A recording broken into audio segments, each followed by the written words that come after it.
मोदी सरकार ने मोदी-अडानी धोखाधड़ी मामले की जांच कराने के विपक्ष के प्रयास को नाकाम किया। कांग्रेस के नेतृत्व में 18 विपक्षी दलों के नेताओं के पैदल मार्च को दिल्ली पुलिस ने 15 मार्च को रोक दिया था और उन्हें अडानी समूह के खिलाफ मामला दर्ज करने के लिए प्रवर्तन निदेशालय (ईडी) कार्यालय जाने की अनुमति नहीं दी थी। विपक्षी दलों ने प्रधानमंत्री नरेंद्र मोदी पर भारतीय कुलीन वर्ग गौतम अडानी के कथित वित्तीय अपराधों में मिलीभगत का आरोप लगाया है, जो कथित कॉरपोरेट धोखाधड़ी की एक श्रृंखला के लिए खबरों में हैं। हिंडनबर्ग रिसर्च की एक हालिया जांच रिपोर्ट में अडानी पर दुनिया के सबसे बड़े कॉरपोरेट फ्रॉड में से एक को अंजाम देने का आरोप लगाया गया है। जनवरी में जारी रिपोर्ट में हिंडनबर्ग ने कहा था कि अडानी समूह दशकों के दौरान स्टॉक हेरफेर और लेखा धोखाधड़ी योजना में शामिल रहा है। चूंकि मोदी अडानी मुद्दे पर संसद में विपक्ष के सवालों का जवाब नहीं दे रहे हैं, इसलिए विपक्षी नेताओं ने दिल्ली में ईडी कार्यालय में एक औपचारिक शिकायत दर्ज करने का फैसला किया ताकि अडानी और मोदी के साथ उनकी सांठगांठ के खिलाफ आपराधिक जांच शुरू की जा सके। जब मोदी सरकार द्वारा तैनात भारी पुलिस बल ने विपक्षी नेताओं को ईडी कार्यालय में अपनी शिकायत जमा करने की अनुमति नहीं दी, तो कांग्रेस का कहना है कि उसने विपक्षी सदस्यों द्वारा हस्ताक्षरित शिकायत पत्र ईडी को ईमेल कर दिया है।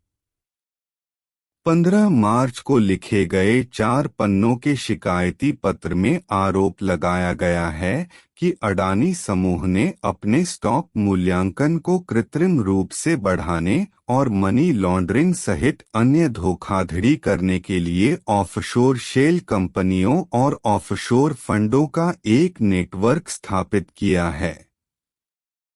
यह भी माना जाता है कि मोदी पीएम केयर्स फंड जैसी संदिग्ध सरकारी योजनाओं के माध्यम से जुटाए गए भारी सार्वजनिक धन और राफेल लड़ाकू विमान खरीदने के लिए विवादास्पद राफेल सौदे में किए गए भ्रष्टाचार के पैसे से अडानी की गुप्त रूप से मदद कर रहे हैं। अडानी मामले की तरह इन मामलों की भी ठीक से जांच नहीं की गई, क्योंकि मिलीभगत वाली अदालतों ने कदाचार के इन मामलों में जांच का आदेश देने से इनकार कर दिया और जांच एजेंसियां ऐसा कोई निर्णय नहीं लेती हैं जो मोदी को नाराज करे। साथ ही मोदी और अडानी के लिए पोर्टमैंटेऊ मामले में चीन कनेक्शन से इनकार नहीं किया जा सकता है।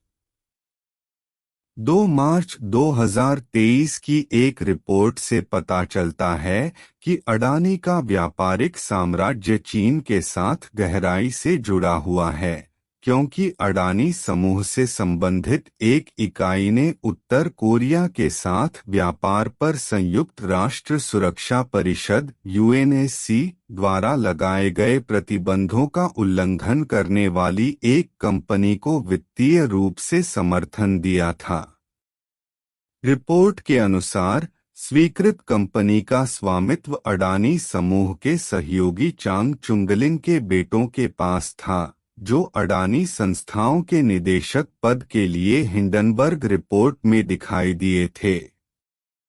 इसलिए कांग्रेस और अन्य विपक्षी दलों को चीन के साथ मोदी के गुप्त संबंधों की जांच की मांग करनी चाहिए, क्योंकि ऐसा माना जाता है कि भारतीय क्षेत्र पर चीनी कब्जा अडानी के व्यवसायों के लिए धन जुटाने के लिए भारतीय भूमि को चीन को बेचने के गुप्त सौदे का हिस्सा है। आरोप है कि बदले में किए गए सौदों में अडानी चुनावी बॉन्ड के जरिए गुप्त रूप से भुगतान किए गए अपने पैसे से मोदी को चुनाव जीतने में आर्थिक मदद भी करते हैं।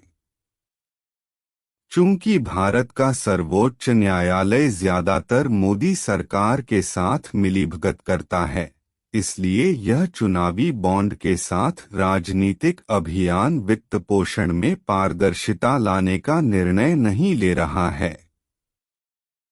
जबकि सुप्रीम कोर्ट अक्सर बेईमानी से मोदी सरकार को इस तरह के संकटों से बचाता है, 2 मार्च को शीर्ष अदालत ने एक लापरवाह समिति का गठन किया, जिससे विश्वसनीय वैश्विक एजेंसियों और मीडिया संगठनों द्वारा रिपोर्ट किए गए सभी कथित वित्तीय धोखाधड़ी से संकटग्रस्त अडानी समूह को दोषमुक्त करने की उम्मीद है। विपक्षी दल अडानी समूह के संदिग्ध कारोबारी सौदों की संयुक्त संसदीय समिति जेपीसी से जांच कराने की मांग कर रहे हैं,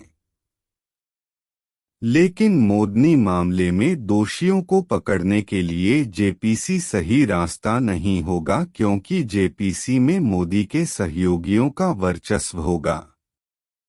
विपक्षी दलों के विपक्षी नेताओं और कार्यकर्ताओं को अडानी समूह के खिलाफ अपनी शिकायतों को भारतीय कानून प्रवर्तन एजेंसियों के साथ पंजीकृत कराने के लिए लगातार सड़क पर विरोध प्रदर्शन करना चाहिए। इसके साथ ही उन्हें बड़े भ्रष्टाचार के इस मामले की जांच और मुकदमा चलाने के लिए अंतर्राष्ट्रीय राजनीतिक और न्यायिक मंचों का पता लगाना चाहिए। इस बीच आज 16 मार्च एक संक्षिप्त संवाददाता सम्मेलन में कांग्रेस नेता राहुल गांधी ने फिर कहा कि उन्हें संसद में बोलने नहीं दिया जा रहा है, क्योंकि वह मोदी और अडानी के बीच के गुप्त संबंधों को जानना चाहते हैं। राहुल गांधी ने अपने बयान में कहा कि मोदी डरे हुए हैं, क्योंकि वह अडानी के साथ अपनी मिलीभगत का पर्दाफाश नहीं करना चाहते हैं। इस कहानी की पटकथा और निर्माण राकेश रमन ने किया है, जो एक राष्ट्रीय पुरस्कार विजेता पत्रकार और मानवतावादी संगठन आरएमएन फाउंडेशन के संस्थापक हैं। आजकल वह कई समाचार साइटों पर अपनी वैश्विक समाचार सेवाएं चला रहे हैं, जो राजनीति, व्यवसाय, प्रौद्योगिकी, मनोरंजन और शिक्षा जैसे विषयों को कवर करते हैं। इससे पहले वह द फाइनेंशियल एक्सप्रेस के लिए नियमित रूप से एक विशेष संपादन पृष्ठ कॉलम लिख रहे थे, जो द इंडियन एक्सप्रेस समूह का एक दैनिक व्यावसायिक समाचार पत्र है। वह संयुक्त राष्ट्र औद्योगिक विकास संगठन यूनेडो के माध्यम से डिजिटल मीडिया विशेषज्ञ के रूप में संयुक्त राष्ट्र यूएन के साथ भी जुड़े थे, ताकि व्यवसायों को ब्रांड मार्केटिंग और व्यवसाय विकास के लिए प्रौद्योगिकी का उपयोग करने में मदद मिल सके। आप इस वीडियो के तहत दिए गए संबंधित लिंक देख सकते हैं और अधिक जानकारीपूर्ण वीडियो देखने के लिए आरएमएन यूट्यूब चैनल की सदस्यता ले सकते हैं। धन्यवाद।